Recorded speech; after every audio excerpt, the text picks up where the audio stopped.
I'm David. And I'm Paul. And we're two of the co-creators of everyone's favorite comic book, Power Squared.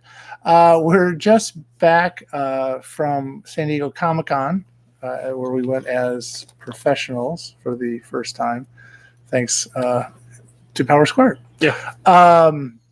We wanted to talk a little bit on the first day of Comic-Con was the tragic news about Kyoto Animation and the senseless arson and murder that went on there. And we just want to mention that as something that we took notice of, even though it wasn't necessarily talked a lot about at Comic-Con, at least that we heard. Right. But it was sort of a downer way of starting the event. Yeah. So, if you're familiar with Kyoto Animation, they did shows like KO and Lucky Star, Free, Miss Kobayashi's Dragon Maid, Melancholy of Haruhi Suzumiya. They've also done films related to some of their anime. And if you want to help support Kyoto Animation in this time of need, there's a GoFundMe, which we'll link in the description. Right. It's been going around, and so far they've been able. Sentai Filmworks was able to raise over $1 million for Kyoto Animation. That'll help with the victims, I'm sure. Yeah, they need all the help they can get right now. Right. It's tragic and senseless, and anyway. Not to take away from Comic-Con, but that was just sort of a major event that happened, and we did want to not mention it. Yeah. So 4 days and preview night, and what'd you think? It was the event was fun, but also very exhausting. Yeah, we're still kind of recovering today, which is why we're doing our weekly video a day late and late in the day. But it takes it out of you. Yeah, and there was also like a lot of stuff to go through afterwards. Right, and it's a lot of walking. Even though we were able to park at the convention center 3 of the days and preview night. Yeah, it's still a lot of walking, as I think did over. I mean, I know that my step count went up 18,000 steps or whatever in that short period of time. So it's a lot of back and forth across the floor, going outside, whatever. It's just a lot of it's tiring. Yeah. And even there, I guess in one of the panels, the guy was talking about people at first aid were, passing out from the exhaustion of it or whatever. Yeah. Heat exhaustion is no joke. Right. So anyway, we attended some panels, yes. Some professional, some fun. And I guess we could talk about professional panels first, since that really should be why, if you're a creative, you go to Comic-Con, as the guy pointed out in one of the panels that we'll talk about, that you don't go saying, hey, I went to Funko. Yeah. You should go, I went there to meet people and network and things like that. You can also be like, I got Funko and then I met people. Right. Yes. It just shouldn't be your soul. If you're creative, if you're just a fan, have at it. More power to you. Yeah. But if you're trying to create something like a comic book or whatever, really should be attending it for the as much of the professional stuff as you can. And it was hard. We missed a panel that was it Pitch Perfect or something? Couldn't get in. Yeah. So I was kind of surprised. I have a feeling there was a star kind of moderating it. Yeah. Yvette Nicole Brown from Community. Yeah. And I really don't know maybe there was a panel after it that people wanted to see, because some of these rooms only held a couple hundred people. Yeah. So what was your favorite professional panel? I would say proper pitching and promoting yourself with Brian Kaiser Tillman. Yeah, he was. What do you think? He's a behind the scenes guy. Mm-hmm. So that's why if you're watching this, you may have never really heard of him. But even the behind the scenes stuff is really important. As he said in the panel, it wasn't stuff it was stuff you probably already heard before, but he presented it in a memorable way. Right. And that was, he was very energetic and really, you wanted to listen to him and stuff. He was also be punctual to his panels. Yes. He does not like people being late, as we had to stop every time someone was late. And remind them that they were late. But anyway, that was a very good panel. I like that. And we went to the last panel of the day, which again I think is kind of odd timing. Was full-time creative on a part-time schedule, meaning they assume you have a day job, and most people with day jobs leave Comic-Con Sunday if they go Sunday as soon as they can the day to beat the rush back. Yeah. So this panel was at 4:00 in the afternoon. The Comic-Con ends at 5, so it was the last thing we did. Yeah. And actually, I enjoyed it. There was a 15-minute networking period where you basically hand out your card to people and the panelists and it was surprising how few people, I guess, actually had business cards, which is something that they tell you should have, and you should be on LinkedIn and you should be on Facebook and things like that. But it was interesting to just to go through that experience was kind of cool, and at least be prepared for it as well. Yeah. And there was went to some other panels, professional panels, and I kind of wrote that up in my 1,000 words a day blog. Yeah. And it's a week in writing, and I've got like 256, and it's a report from the front, Comic-Con, San Diego Comic-Con 2019. So it basically talks about, if you're interested in what I was able to learn from those panels, I try to share that there. So please check that out, and we can maybe put a link to that as well in the description. So, but that is not all you go to Comic-Con for. There were some fun panels. And what was your favorite fun panel? My favorite was Hideo Kojima, Master Storyteller. And why was that your favorite panel? Well, because I'm very familiar with Hideo Kojima's work, particularly the Metal Gear series when he was with Konami. And I've been looking forward to his upcoming project, Death Stranding. Mm-hmm. So they showed some parts of Death Stranding at the panel, like part of a cutscene, because the other panel guest, Nicholas Winding Refn, was also there. Very impressive. You said it like you say it all the time. Because he's in the game as Hartman. So they showed some of Hartman.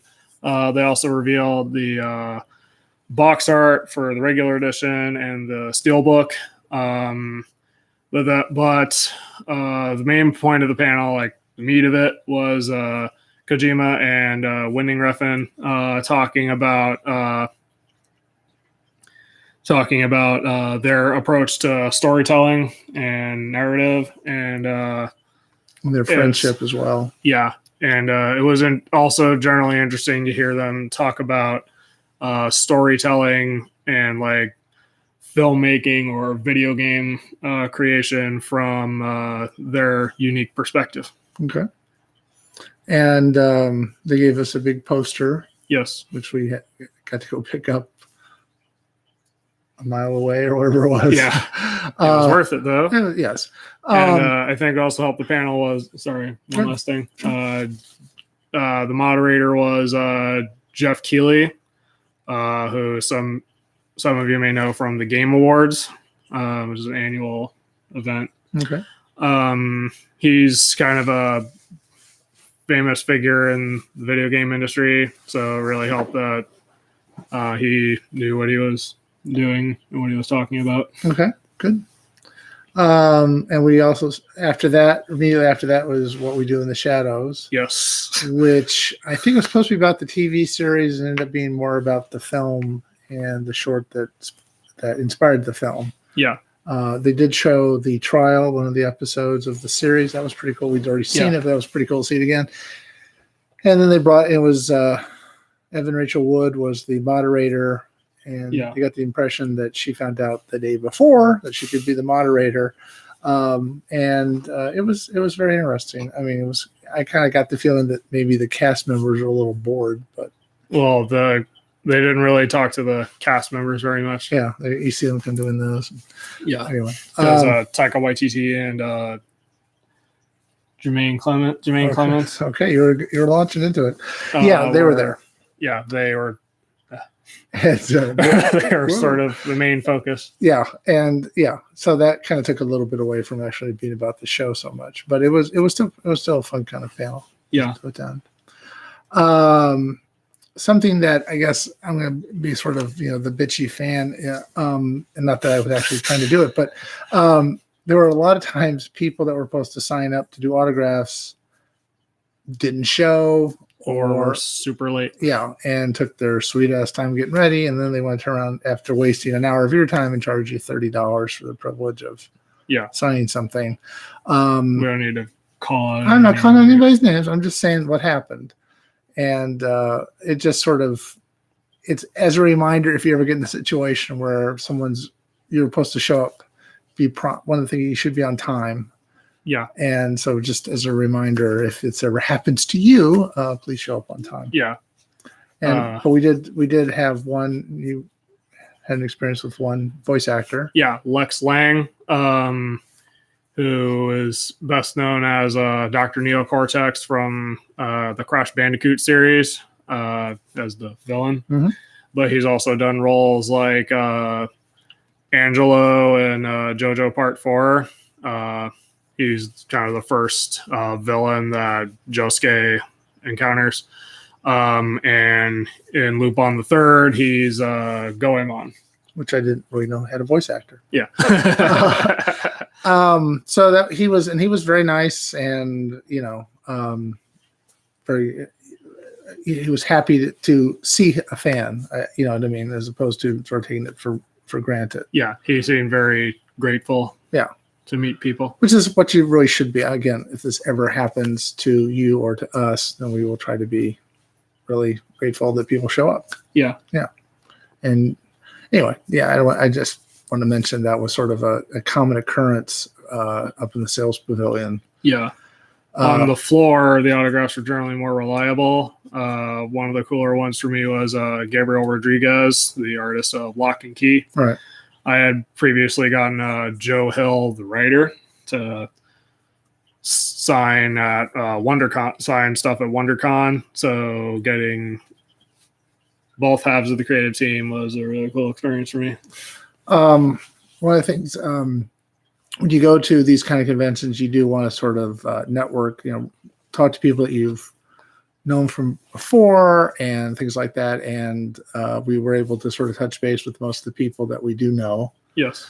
And I was sort of very pleased as a Power Squared note. I was lugging around all